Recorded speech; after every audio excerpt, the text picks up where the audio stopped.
Class 8 Honeydew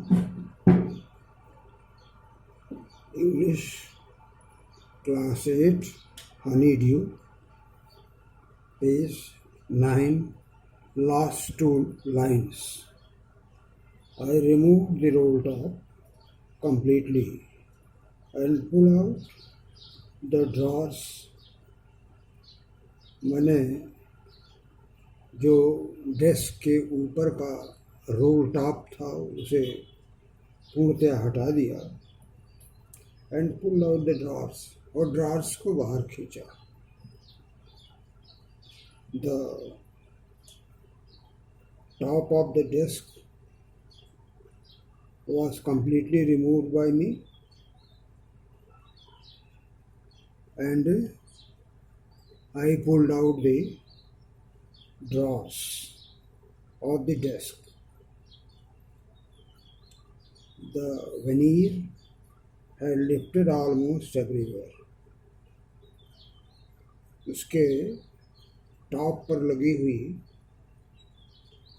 desk के ऊपर लगी हुई प्लास्टिक का decorative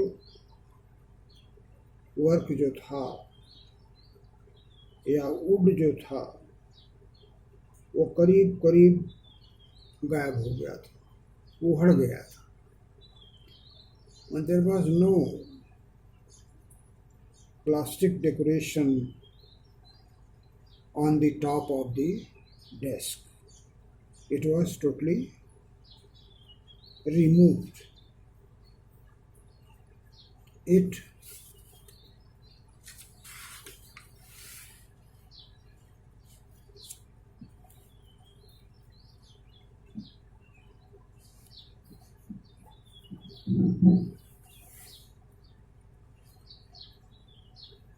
looked like water damaged to me. और मुझे ऐसा लगा कि ये पानी से नष्ट हो चुका है. The roll top of the desk was damaged by water. It was finished by water. Both fire and water has clearly taken their toll on the desk. आग और पानी इन दोनों ने मिलकर उस डेस्क को करीब करीब ख़त्म ही कर दिया था. दोनों से क्षति हुई थी, पानी से भी और आग से भी. As you have learned already that a leg of the desk was damaged by the scorch, by fire, and the top of the desk was damaged by water. It was rotten, perhaps. The top was rotten and one leg of the desk was burnt by fire. The last drawer was stuck fast. He has pulled out the drawer of the desk. Other drawers were taken out, but one was stuck fast. It was not coming out. It was sticking to either the top or the leg. I tried all I could to ease it out gently. मैंने इसे आराम से निकालने के हर प्रयास किए. I tried to pull out the drawer easily, but it was not coming out because it was stuck somewhere. In the end, I used brute force और जब वो नहीं निकला तो मैंने फिर शक्ति का प्रयोग किया, मैंने उसे ज़बरदस्ती खींचना चाहा। I tried to take it out forcefully. I struck it sharply with the side of my fist, and the drawer flew open to reveal a shallow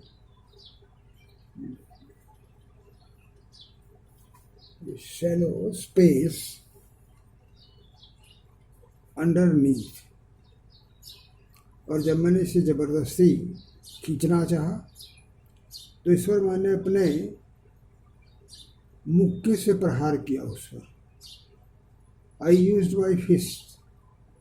I struck it with my fist, and then it came out, and there was an open place in the under the roll top of the desk. There was a shallow place under the drawer, under the secret drawer, under the drawer which was drawn forcefully. There was something there, and in that shallow place,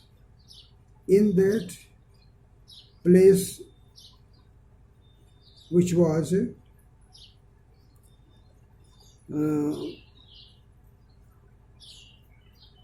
taken out, the place which was seen after drawing the drawer, in that place there was something. Something was there. One thing was found there. I reached in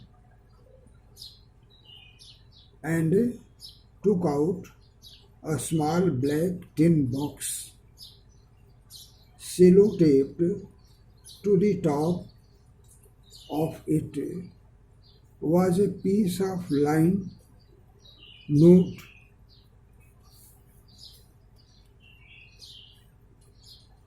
paper, and written on it in shaky handwriting. I reached in, मैंने उसमें हाथ डाला, उस खाली जगह में हाथ डाला और एक स्मॉल काले रंग का टिन का बॉक्स जो सेलो टैप से ऊपर के भाग में ढका हुआ था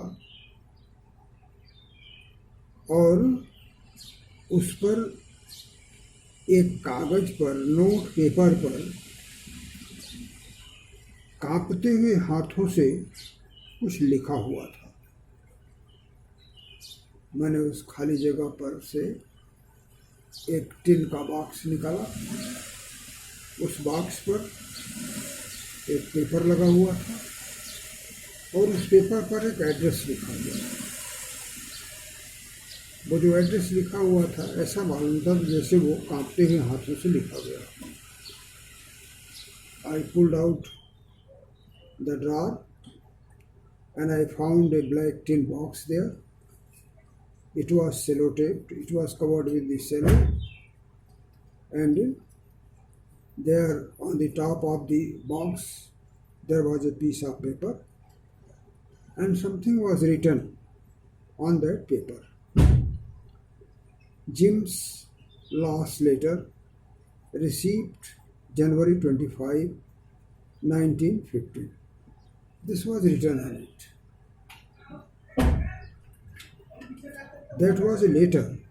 There was a letter, and on that letter there was written that it was the last letter of Jim, and it was received on 25th January 1915. to be buried with me when the time comes. And it also was written on it that this letter should be buried whenever I die. After my death, this letter is to be buried with my dead body. This was written on the piece of paper which was found in that tin box. जो tin box में कागज मिला उस पर ये लिखा हुआ था कि यह पत्र मेरे साथ मेरी मृत्यु के बाद दफन कर दिया जाए. I knew as I did it that it was wrong of me to open the box. मेरे समझ में ये बात आई कि मैंने इस बॉक्स को खोलकर कुछ गलत किया है. ऐसा मुझे नहीं करना चाहिए था. But curiosity got the better of my scruples. लेकिन मेरी जो क्यूरियोसिटी थी, मेरी जो उसे जानने की उत्सुकता थी, मेरी जिज्ञासा जो थी, उसने मेरे उस बॉक्स को खोलने की हिचकिचाहट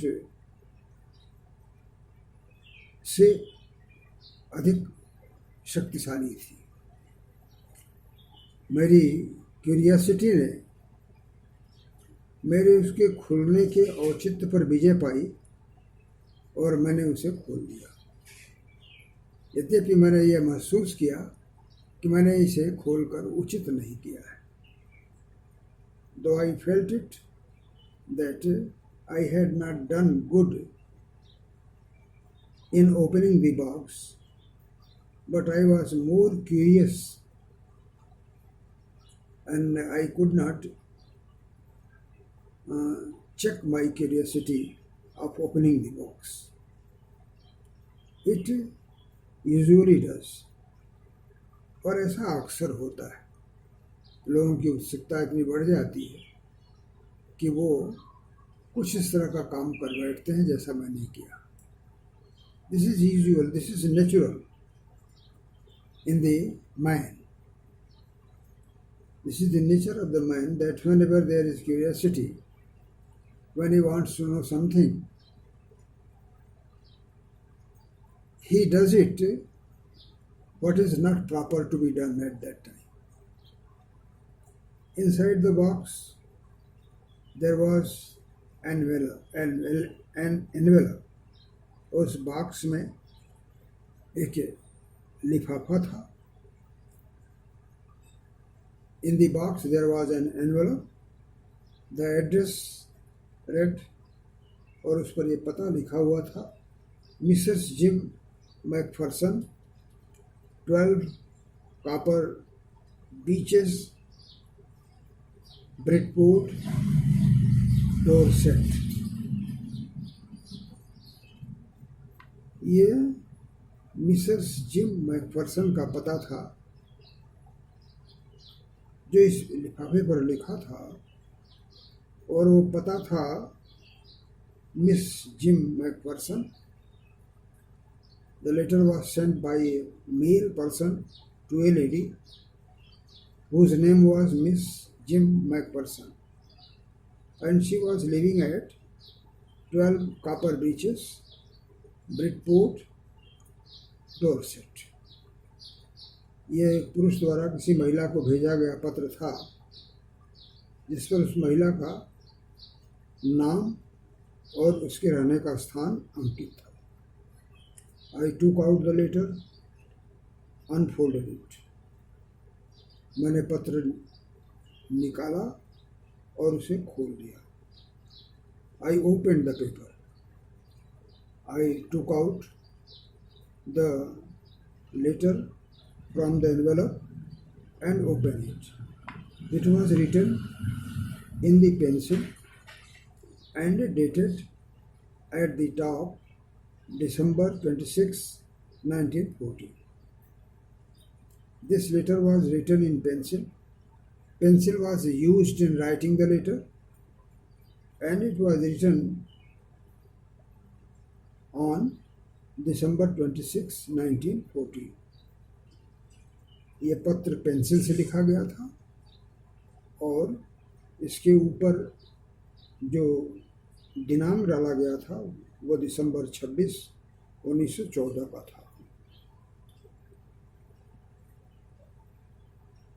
And now, in the second part, the contents of letter.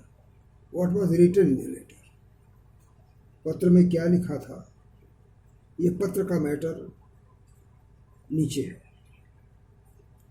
Dear Connie, I write to you in a much happy frame of mind because something wonderful has just happened that I must tell you at once. प्रिय कानी, मैं तुम्हें अत्यंत प्रसन्नतापूर्ण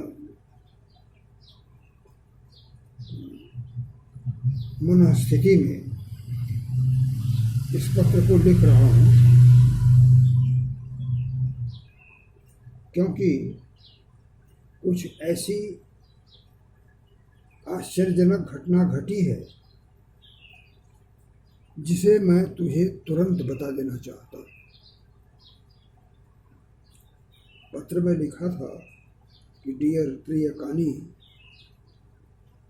मैं अत्यंत प्रसन्न हूँ और इस प्रसन्नतापूर्ण मूड में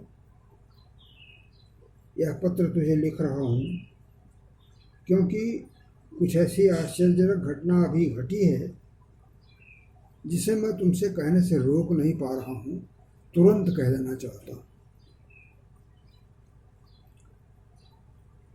This letter was addressed to Mrs. Connie. The letter was written in a very happy mood,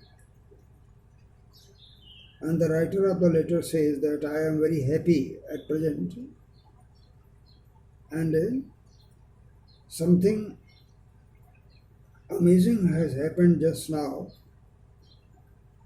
which I want to tell you at once, because I can't check or I can't restrain myself, and therefore I am writing at once. We were standing in our trenches yesterday morning. वस्तुतः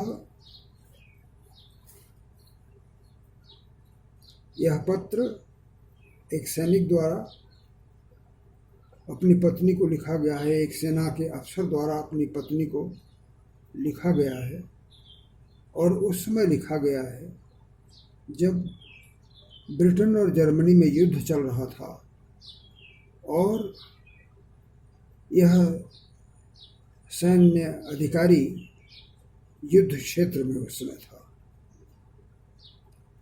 उसी समय घटना घटी वही युद्ध क्षेत्र में जो कुछ उस वातावरण के विपरीत थी, क्योंकि युद्ध का वातावरण तो लड़ने मारने मरने का होता है और वहाँ क्रिसमस पर्व के समय जहाँ दोनों सेनाएं युद्ध के लिए अपनी अपनी खाइयों में छिपी हुई थी, एक दूसरे पर वार करने की प्रतीक्षा कर रही थी, उस समय त्योहार के समय एक प्रेमपूर्ण, एक सौहार्दपूर्ण अचानक वातावरण उन सैनिकों के बीच बन जाए, यह एक आश्चर्य की बात है. और कुछ ऐसा ही उस समय हुआ जिससे यह सैन्य अधिकारी अत्यंत प्रसन्न हुआ और उस प्रसन्नता को वह अभिव्यक्त करने के लिए इस पत्र को अपनी मिसेस को तुरंत लिखने बैठ गया. Writer of the letter says that we were all standing to in our trenches. हम अपनी खाइयों में खड़े थे.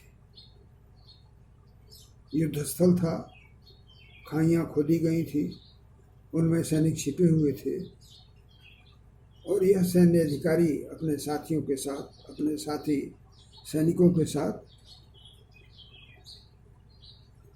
खाई में खड़ा हुआ था. एस्टरडे मॉर्निंग, क्रिसमस मॉर्निंग, पिछले दिन प्रातःकाल, और यह जो सवेरा था वह क्रिसमस का सवेरा था. Yesterday there was a festival of Christmas, and this officer was standing with his soldiers in the trench. It was crisp and quiet all about, as beautiful a morning as I have ever seen, as cold and frosty as a Christmas morning should be. उस समय का दृश्य बड़ा ही मनोहर था, बड़ा ही सुहावना था. It was crisp and quiet all about. चारों तरफ शांति थी और ठंडा मौसम था, और वह सुबह उतनी ही सुंदर थी जैसे कि क्रिसमस की मॉर्निंग में अक्सर ठंडी और बर्फीली दिखाई देती है. दूसरे वर्षों के क्रिसमस त्यौहार के महीनों में जैसी बर्फीली और ठंडी सुबह पहले दिखती थी, जब हम लोग शांत वातावरण में इस युद्ध के माहौल से अलग रहा करते थे, वैसे ही आज भी वह अत्यंत शांत, ठंडी और बर्फ से घिरी हुई सुबह थी. That morning was beautiful. It was as beautiful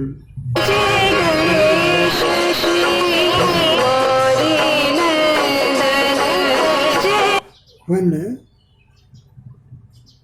in other Christmas days we were enjoying this festival.